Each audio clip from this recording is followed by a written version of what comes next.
మోకాళ్లలో గుజ్జును పెంచి నొప్పిని తగ్గించి సర్జరీని దూరం చేసే ఫ్రీడమ్ వాక్. హాయ్ హలో నమస్తే వెల్కమ్ టు సుమన్ టీవీ. నేను మిస్టర్ అవంతి. ప్రస్తుతం మనం ఇప్పుడు రాజన్న సిరిసిల్ల జిల్లాలోని కొనరావుపట్ మండల్ కనగర్తి గ్రామంకి అయితే మనం వచ్చినాము.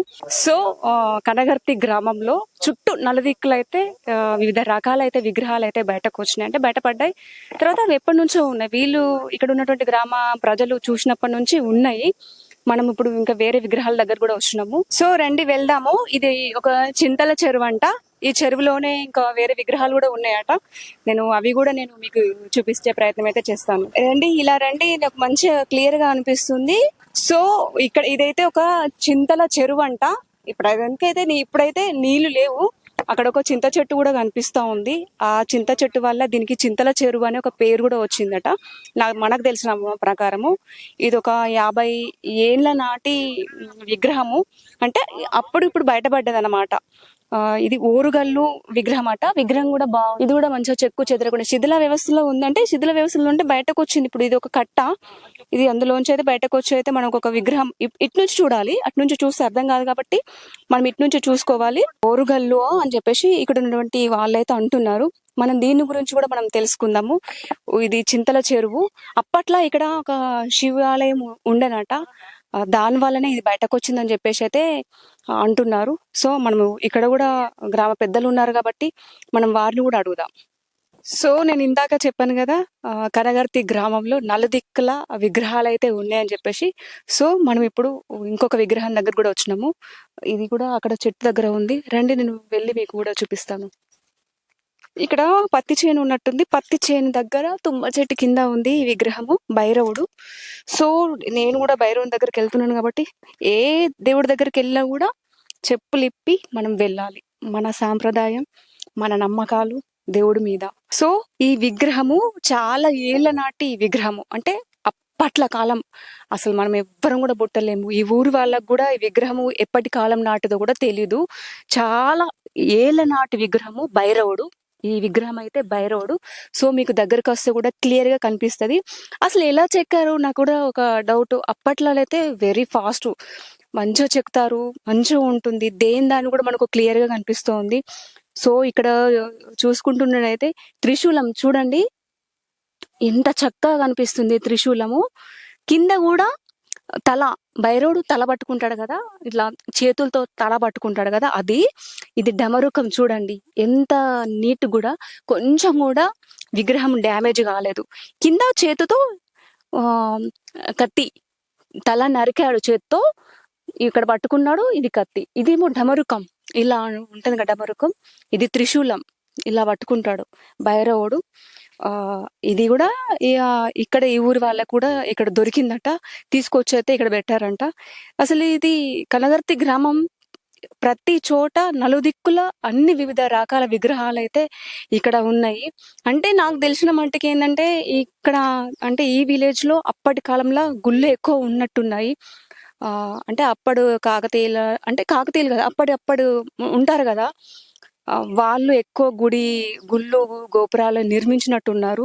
సో ఇప్పుడు ఇవి బయటకు వస్తున్నాయి, ఇప్పుడు మనకు తెలుస్తున్నాయి. మనకు ఒక విచిత్రం, అప్పటి విగ్రహాలను మనం చూడడం మన అదృష్టం. ఫస్ట్ ఆఫ్ ఆల్ నిజంగా చెప్పాలంటే మన అదృష్టం భైరవుడు. సో చూడండి, క్లియర్ గా కూడా ఉంది.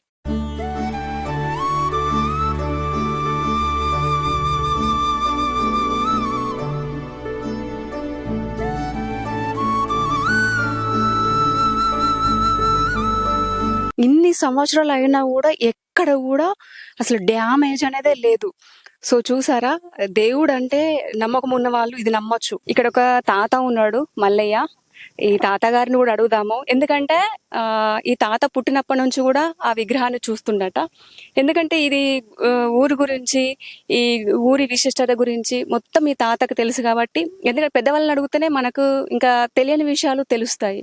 సో నేనైతే ఈ తాతని మాట్లాడమని అంటే మాట్లాడతారు, బిడ్డ నేను చెప్తాను దీని గురించి, నువ్వేం అడిగినా నేను చెప్పేస్తానని చెప్పేసి అయితే మన ముందుకు వచ్చి ఇప్పుడు మనతో పాటు ఉన్నాడు.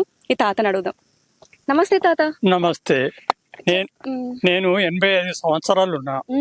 ఇక్కడ పెద్దలు మా తాతలు కూడా చెప్పిండ్రు, ఇక్కడనే ఉన్నాడు. ఇక్కడ ఒక కోనేరు కూడా ఉండే, చెరువు ఉండే. ఇప్పుడు లేవే మరి, వాటర్ నీళ్ళు కూడిపోయింది. పెద్దలు కూడా చెప్పిండ్రు ఇది తాతల నడసని ఉన్నది అని చెప్పిండ్రు. ఇక్కడ గుడి ఉండేనట, అప్పట్లో ఉండే. అప్పట్లో ఉండే మా తాతలు చెప్పిండ్రు.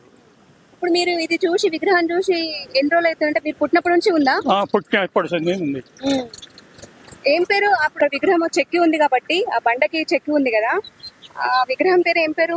నాకైతే తెలీదు, మీకే తెలియదంటే నాకు తెలియదు. బేతాళుడు అని అన్నారు ఇక్కడ. బేతాళుడు. ఇప్పుడు ఇది చెరువు చింతల చెరువు అని చెప్పేసి అన్నారు కదా, ఆ చింతల చెరువుకు పేరు ఎట్లా వచ్చింది? ఇక్కడ చెరువు ఉండే, ఇవన్నీ చింత చెట్లు ఉండే. చింత చెట్లు ఉండే.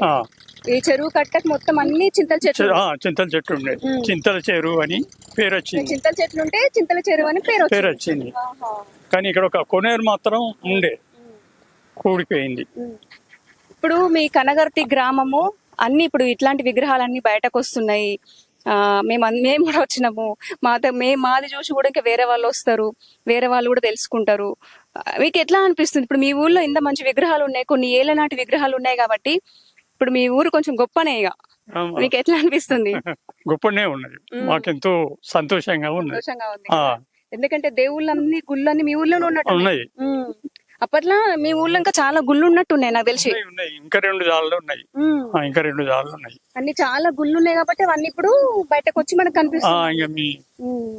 మీ దయ వల్ల మాకు సంతోషం అనిపిస్తుంది. ఏం చేస్తారు తాత మీరు? వ్యవసాయం చేస్తారు. 85 సంవత్సరాలు ఉన్నాయా? 85 సంవత్సరాలు ఉన్నాయి. మొత్తం ఆరోగ్యంగా ఉన్నారు. ఇప్పటికైతే భగవంతుని బీపీ లేదు, షుగర్ లేదు. అంతా దేవుడి దయ. దేవుని దయ. సరే, సో చూసారు కదండి, అతి ప్రాచీనమైన విగ్రహాల వాటి గురించి మనకైతే కొంచెం తెలిసింది. నేను కూడా ఒకటే కోరుకుంటున్నాను, దాన్ని కూడా కొంచెం పునరావాస్తు శాఖ వాళ్ళు పట్టించుకొని దాని గురించి కొంచెం చర్య తీసుకోవాల్సిందిగా నేను ఈ సుమన్ ద్వారా నేను తెలియజేస్తున్నాను. ఎందుకంటే అవి ఇప్పటి కాదు, కొన్ని ఏళ్ల నాటివి. దాన్ని కూడా మనం టెస్టింగ్ చేసేసి ఒక గుడి నిర్మిస్తే గనక ఈ ఊరు వాళ్ళు కూడా మనం గుర్తు చేసుకుంటాం. మనందరికీ ఇప్పుడు వినాయకుడి విగ్రహం అది ఫస్ట్ మొదటి పూజ ఏం చేస్తాం? వినాయకుడి పూజ. కాబట్టి వినాయకుడిని అలా ఉంచకుండా ఒక గుడి నిర్మిస్తే గనక చాలా హ్యాపీ, అందరికీ హ్యాపీ. సో కెమెరామెన్ రాముతో నేను శ్రవంతి, సుమన్ టీవీ.